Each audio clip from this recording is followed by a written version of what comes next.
Okusooka njagala tunamu kamera ngamba abantu baffe. Nze nazudde abadde abaloga. Omulogo abadde alemeseza and by the way mwekwasa nnyo abalogo naddala mu abantu abaveeyo. Muveeyo ne mujja ne mukola business wano ne mwekwasa ababaloga. Nze omulogo oyo namuzudde. Era omulogo oyo gwe weeroga teri mulala. Gwe oyina eddogo lyo gomanyi gye wajja ebintu byo gomanyi gye wajja omutiigo n'ogwesimbira ne wejja mu business. Ngina kubaako ebyokulabirako byenkuwa. Ono kyayise integrity. Oba omuntu okubeera nga okola ekintu ekituufu mu kiseera mw'olina okukikolera. Integrity in short kyekyo. Doing the right thing. Nze nga nkyali muto ekigambo integrity nali sikitegeera.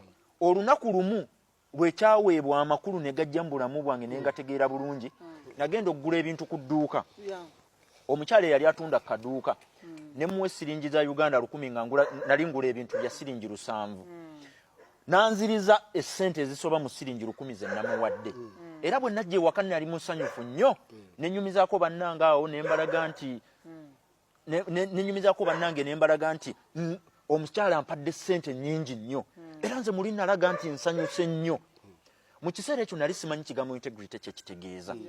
Integrity mu bufu buno kitegeeza nti ssente zino nga zimaze okuweebwa eziyita muze wamuwadde. Beera mwesimbu ekimala obeere wa amazima omukyalo n'omuddize ssente. Kati bano omulogo gwe mbadde mbagamba bano abaveeyo ne bakola businesses zaabwe wano e Uganda bajja nazo mu bungi ssente. Kangende nnyingire real estate n'azimba ekizimbe sementi ataddemu atamala bitayiro n'alonderera oli bye yafissaawo ku site ye gye yali azimba byayagala okugula kubanga yagala teekamu kitono afune kinene. Omuntu ayina integrity ekintu kyakola mu nzikiza kyekintu kyakola mu ttaala ng'abantu abalala bamulaba. Bw'obanga osobola okgenda emmanju kana akantu ojja kunsaasira nkoogere. Bw'obanga osobola okgenda emmanju Mukama n'akusaasira n'obanga ogenze nga toyina tippi naye ng'otunda byakulya n'obaako emikolo gy'okolayo n'omaliriza gwe n'osalawo mu kifo ky'okukozesa tippi n'okozesa engalo zo integrity tolina. Kubanga ekyo tosobola kikola mu public era tosobola kikola mu kamera. Kakati bw'ofubutuka eyo n'agagalogo ate n'ojja n'odda mu kuzinga chapati ng'ovaawo weekwasa aloga.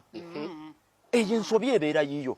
Bw'onaamala okuzimba ebiyumba byo ng'olinga azimbira ensolo tozimbira bantu.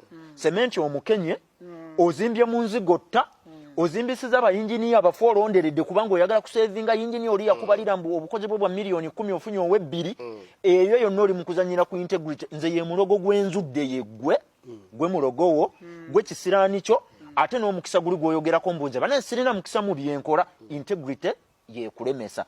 Integrity kitegeeza ki mu business?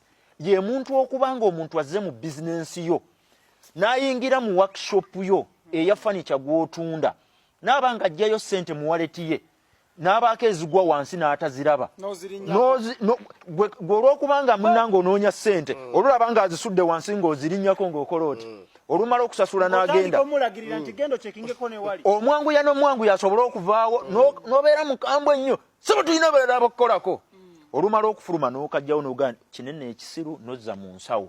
Nkukakasa mazima oyo omulogo talina gy'agenda kukutwala. Omusajja omu yagamba nti bw'oba olina integrity byonna oba olina.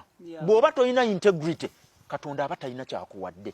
Ekintu kyonna ky'okola mu nzikiza oba ky'okola nga tolina kamera eyo ye integrity eyo. Era bwe bugagga bwo we buli okufunako Katonda wakutadde nti bw'oba ozimba ennyumba z'abapangisa waliwo kino kankiyiseewo nkakasa abantu tekijja bakola bubi. Nyina eyo obuyumba bwe nali nzimba kati ne ngamba yinginiya nti bwe tuba tukomerera njagala tukozese buliti era nga tukuba siiringi nangamba nedda eyo twavaayo dda ennyumba z'abapangisa tosobola kukozesa buliti ne mubuuza lwaki nangamba nedda kozesa buno bukalitunsi buno bakozesa nga buno bwe tukozesa nga tusereka bwe bukuba siiringi ne mubuuza lwaki nangamba ozimbira mupangisa tozimba iyo ne mugamba excuse me kate mugobe n'omugoba ne mugamba gwomanyi ki nti oba ennyumba zino nja kumala nzeesuliremu ye gwani agambye nti abapangisa benzimbira maama wange tebusobola kukyankeera nga bamugobye mu nyumba gyasula ekyapa twakisinga mu banka tufunireko ssente tuzimba awalala ne mmaliriza nga mulese mu nyumba zino nga yasulamu nga bwe nnoonye endala ezimugulira awalala nsobola omuteekayo. So ebintu bino byonna bye mukola mu abakola business njagala obenga bana abavubuka naluli nakugamba integrity etegeeza ki bw'obanga oli mu saaluuni lema kuba nti olw'okuba Kristo agenda talina byuma bikebera spiriti wo after shave oba alimu amazzi oba taliimu gw'ogenda oddira akakeba ak'omutwalo odzeewo amazzi kajjule nze njijomala okunsala enviiri ate mmale ngende embutuke ontegedde gwakola ebizigo byo tonninda nze kumala kubikozesa kyova olaba abasajja abo abajamani mbaagala nnyo mu 1878 abasajja abo baali mu Europe yonna nga products zaabwe zizisinga okubeera embi mu Europe yonna ne batuula wansi ne banoonya strategy butya bwe tusobola okukomyawo products zaffe olwaleero buli kintu kyoyogerako n'ogamba nti it's made in Germany abantu badduka misinde kugula kubanga omusajja oyo ne bw'aba akola kambe kayina quality control measures mwe kayita okumakinga sure nti ne bwe baba bakakootinga bukootinze basaako kasitiriwo kakasemba bamakinga sure nti bwe kaba tebannakeeka kasanti keeka katuufu koyina okufuna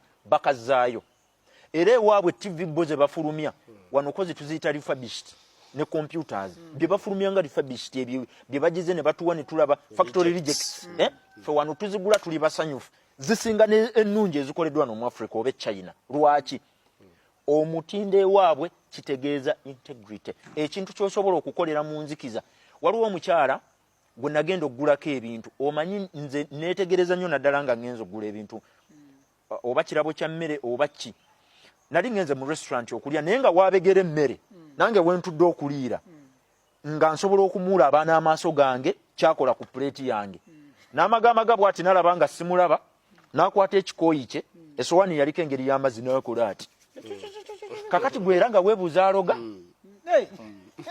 ire gubira omulogo abamu agikwata bwati n'agikuba egindi ero nevaaka n'ogamba banna era nze natuuka ne ku kiseera ekigamba ebintu ebimu ebiremye Ibra waliwo ebuzizaako lwaki Abasomali bwe bakola amafuta basawo restaurant y'emmere buli wabeera petrol station y'Omusomali wabeerawo ekirabo ky'emmere njagala ogende ku petrol station zaabwe zonna ogenda kusanga nga awali amafuta bayinawo emmere ontegedde naye ate bo bayina ekyenjawulo kye bakola abantu abaabo abakola emmere temubalabako omuntu abajjako ssente n'agisaavinga bonna babajja wano Uganda abagifumba eri bantu baabwe omanyi lwaki akakakodyo bakeesigaliza era bano abatulaba okujjako nga bakisasulidde ekyo sijja kibagamba ekyo nkyesigaliza so omukyalo ono namwetegereza nnyo n'atuuka n'abega emmere akawunga akawatamu kakwate nangalo n'akatereeza ku sowaani n'akwata amawogo n'agassa wano n'akwata amammonde n'agateeka wano n'engalo ze ezagundi neŋŋamba bannange abantu bano akwata ssente yeekwata ku bisiimu ku ngoye ze yeekwata ebunaayira ebuziizi ate era z'engalo ze zimu